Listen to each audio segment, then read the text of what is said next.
pinagmalaki pa nga niya na nagbayad na siya, eh di niya alam, pwesto sa impyerno, binayaran niya.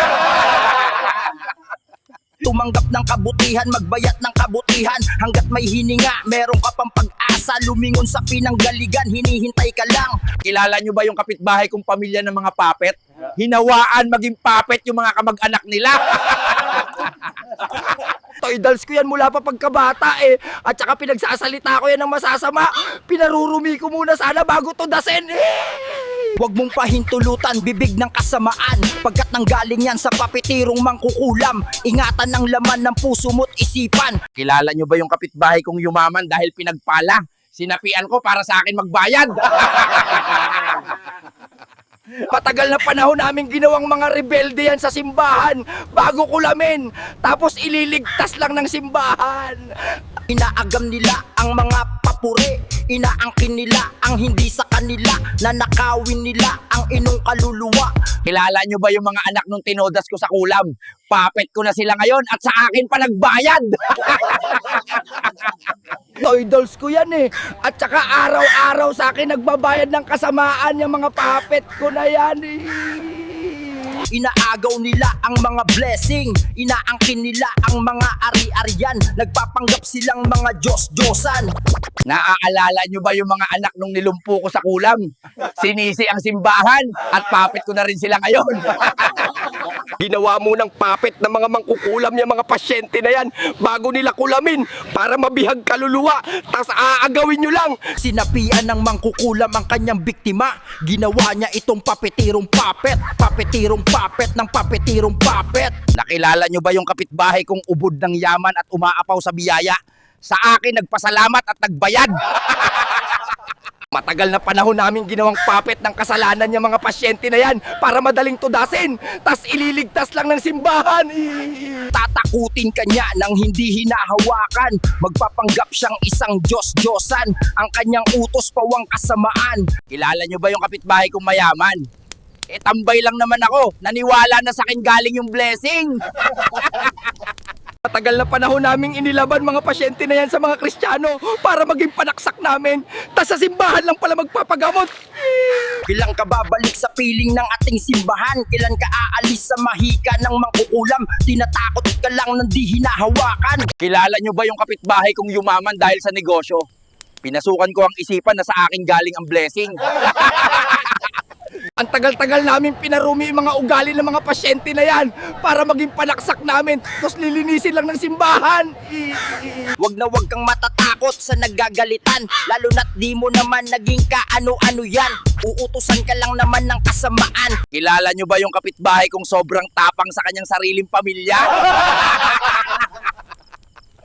Puppet ko yun. Matagal na panahon naming inilaban yung mga pasyente na yan sa mga Kristiyano para maging panaksak namin eh. Sa mangkukulam ang bait-bait mo, sa bumuhay sa'yo ang tapang-tapang mo. Huwag kang ganon. Kilala nyo ba yung kapitbahay kong mura ng mura kapag napapadaan ako? Puppet ko yun. Naaalala nyo ba yung antingerong bumili sa akin ng pampaswerte? Sinapian ko para ipahamak mga kamag-anak niya. Tumanggap ng kabutihan, magbayat ng kabutihan. Hanggat may hininga, meron ka pang pag-asa. Lumingon sa pinanggaligan, hinihintay ka lang. Kilala nyo ba yung puppet kong kapitbahay na mura ng mura? Ganon yung ginagawa kong panaksak. Naaalala nyo ba yung kapitbahay kong napakayaman na ngayon? Sinapian ko para magbayad ng kasamaan. Huwag mong pahintulutan, bibig ng kasamaan. Pagkat nanggaling yan sa papitirong mangkukulam. Ingatan ng laman ng puso mo't isipan. Naaalala nyo yung kapitbahay kong matagal ko nang pinaglalaruan? Sumakabilang bahay na. Kilala nyo ba yung kapitbahay kong yumaman dahil pinagpala? Napaniwala kong sa akin galing ang mga blessing. Inaagam nila ang mga papuri, inaangkin nila ang hindi sa kanila, nanakawin nila ang inong kaluluwa. Kilala nyo ba yung kapitbahay kong matulungin sa barkada pero pineperwisyo ang sariling pamilya? Puppet ko yon. Kilala nyo ba yung kapitbalay kong sinapian ko para maging puppet ko? Siya na gumagawa ng trabaho ko. 1, 2,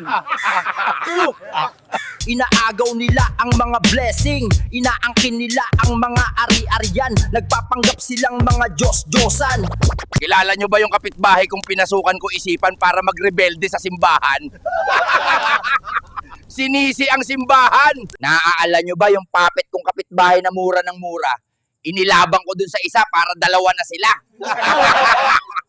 Sinapian ng mangkukulam ang kanyang biktima. Ginawa niya itong papetirong puppet, papetirong puppet ng papetirong puppet. Alam nyo ba sa amin, may batang animoy galit na galit sa sarili niyang pamilya? Pero sa kapitbahay niyang mangkukulam, masunurin. Kilala nyo ba yung anak nung pinahihirapan ko sa kulam? Sinapian ko para tuluyan ang magulang.